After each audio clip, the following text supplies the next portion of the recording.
So what's the introduction chapter all about? Well, the purpose of the introduction chapter is to set the scene for your research so that the reader understands both what you'll be researching and why it's important. In other words, it covers the same ground as the research proposal and explains and justifies your research topic. A good introduction chapter helps orient the reader so that they understand where your research is headed and what you're trying to figure out without getting into all the nitty-gritty details. So what exactly goes into the introduction chapter? A good introduction chapter needs to pack in a few essential ingredients.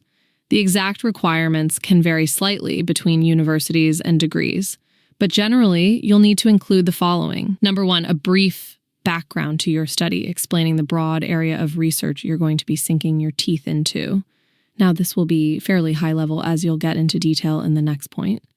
Number two, a problem statement explaining what the problem is with the current state of research. So basically where the specific knowledge gap exists that your research will address. Number three, your research questions. In other words, the overarching questions that your study will seek to answer based on the knowledge gap you stated. Number four, the significance of your study. So basically why it's important to answer your research questions and how the findings will be useful in the world. As you can see, this is all about explaining the what and the why of your research, defining and justifying your research topic.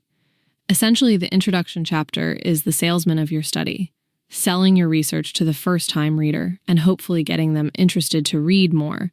This selling is something that you would have done in your research proposal already, so you can draw on that content as the foundation of your introduction chapter.